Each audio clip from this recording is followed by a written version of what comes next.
So this is another way that you guys can remove tyres off rims. You get a forklift, you get a bit of 4x2, and you get an original Lawler. It's a 4x4. Oh, sorry, 4x4. Try not to roll the forky. And did it pop? Go? No. You have to do it in another spot. Go again. Hang on, he's just going to spin the ring.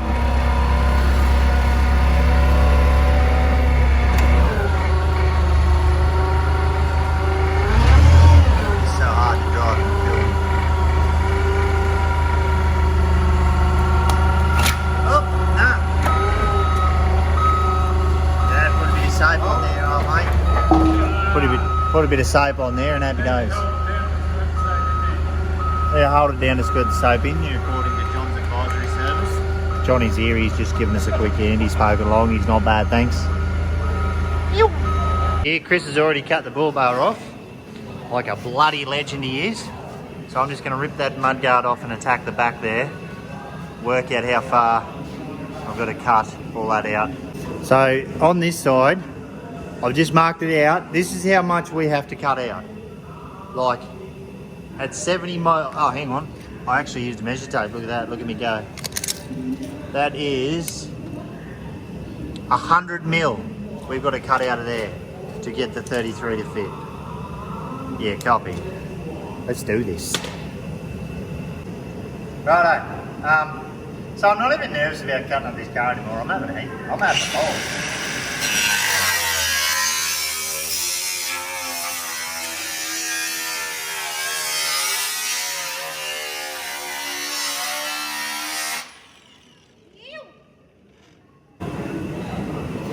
Alrighty then. Cut that bit of plastic out of the way and send it.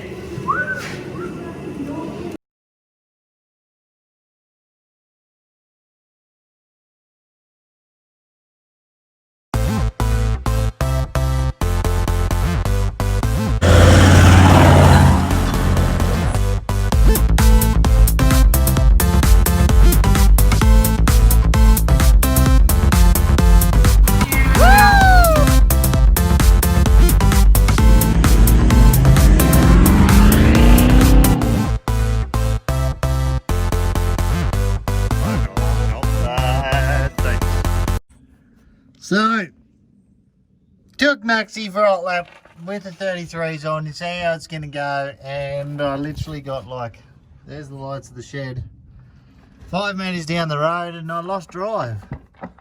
What happened?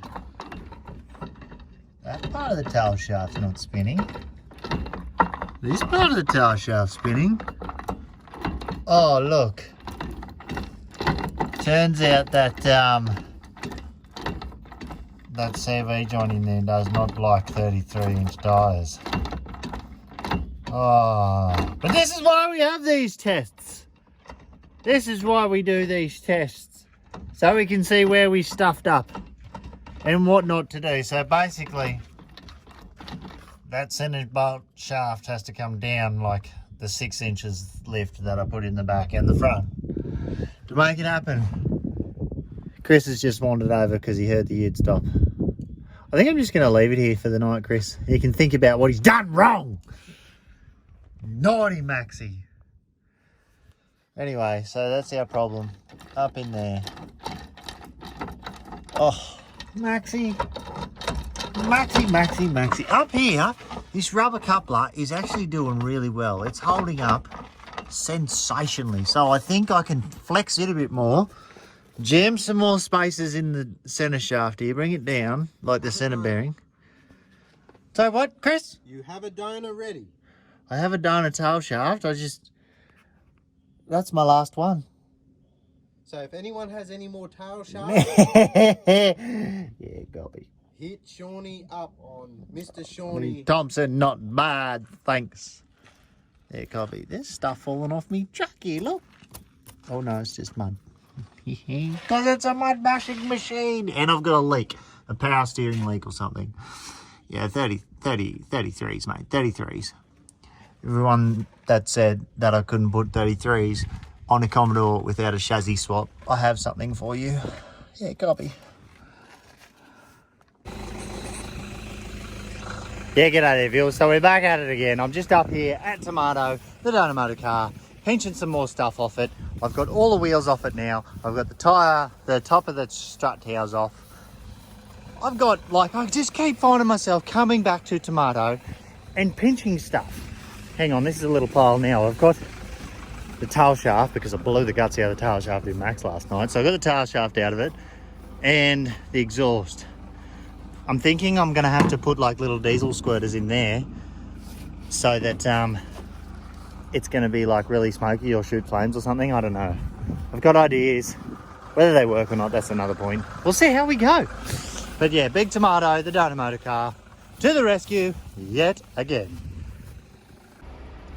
Righto viewers, so last night on our little test drive in Max when we put the tyres on, there was a clang, there was a bang, and there was a clunk, and then I had no more drive. We got about 200 metres up the road, and then boom. We completely annihilated that front CV joint, not front CV joint, in Max's tail shaft. So I've got the tail shaft out of Tomato. And because Tomato is an automatic and Max is a manual, we've got this bit different, we've got this bit different, and the tail shaft is actually shorter. So what I can do is I'm pulling the CV joint out of the center and just putting the CV joint off there and put it on there. And then I'm gonna have to try and lower the gearbox, lower the center bearing, and try and get the tail shaft as like flat as possible so it's not on such a mad angle. Because if you look at this CV, this uni joint, it's actually been like hitting in there as it turns. Oh yeah, you can see it just there. It's been hitting on there as it turns. That's not good. Anyway, I'll show you in a minute. Alright guys, so when you start messing around with lift kits and geometries and stuff, it becomes challenging. So basically, because I put 6 inches in the tail shaft, in 6 inches of lift in the back diff, and I haven't lengthened anything or done anything with the standard full-length suspension, these ones here, that was up in there. I've just been mucking around trying to make it work. Basically what has happened is the tail shaft sits there. So because we've gone down, it's actually brought the diff closer. So what happened is why that there CV shaft busted is because there was so much pressure on that, pushing it that way and wanting to push it in through the back of the gearbox. So I'm actually really lucky I haven't done any damage to the gearbox. So because of the angle of that has come down, it's brought the diff forward. Now when the angle of that comes back up, it actually takes it all backwards, so that sits nicely where it wants to. Now because I haven't lengthened this shaft or anything like that, it's just become a hell of a big nightmare. So what we've got is we've got the shaft out of Tomato is actually shorter than the shaft out of Max. So that sits there, and that's how short, much difference it is. So what our plan is we're going to make a spacer to go in here and a spacer to go here, so that we can get it so it lines up, tip the diff forward a bit, because the diff before I undid those bolts there, the diff was actually tipped forward like that. So now that we've undone that, if you see, oh, get back up in there. Hang on. That's how much. That's where the diff wants to sit. Now before, when the bolt was in there, it was actually pulling the diff forward. So I'm going to change all that. Hey Johnny. So I worked out what was the problem with the tail shaft. As you know, I did that CV joint the other night. So tonight what the plan was, I had to cut 25mm out of there so that we could shorten the tail shaft, because it was putting too much pressure on it up there, and that's why I blew. As well as twist the diff forward because it was pointing down. So I've gone down and made these spacers up. which brings this arm down so it pushes straighter on it and also twists the diff forward a little bit, backward a little bit, forward or back, I don't know, I can't remember. Now I don't have a lathe, and sticking with the belt not bought theme, I've set this little jigger up. It's a dial gauge. I cut that off, so I'm just about to roll it back on again. And with the dial gauge, I'm allowed to be road registered 4,000, so that's like that much, which is like there to there. I have that much, so I need to get that straight up. It is way out. Copy. I'll see how I go. So what do you reckon, guys? I think I nailed it. How'd it go?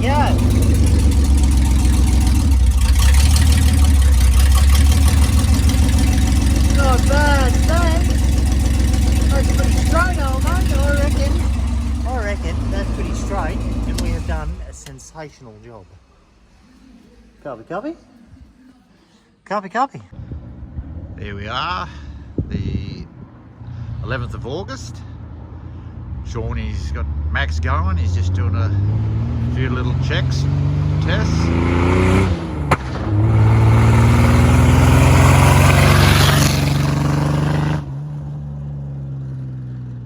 Cruising, looking good. Yeah, g'day, here's Mr. Shawnee Thompson parking along. Not bad, thanks, and welcome back to another episode of Shawnee in the Shed.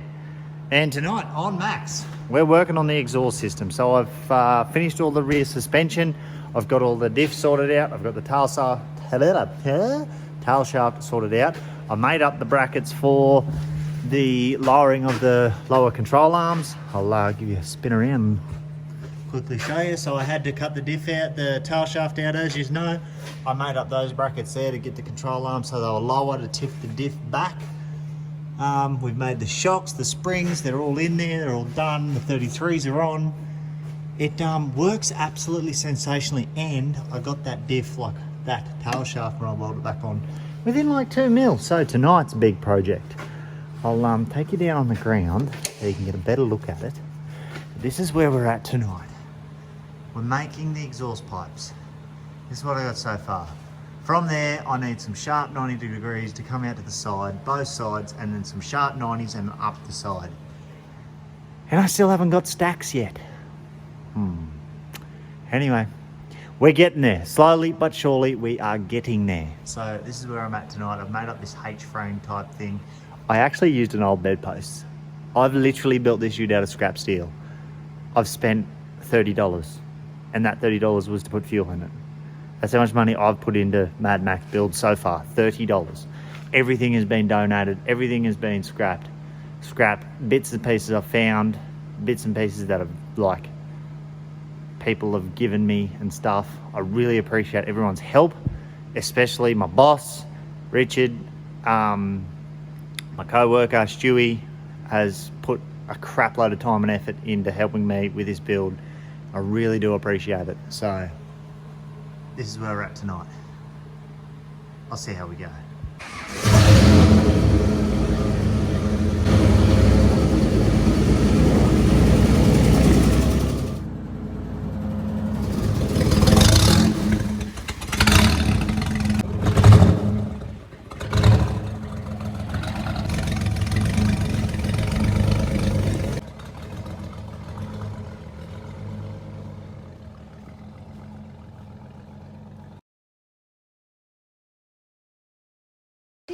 That was horribly wicked.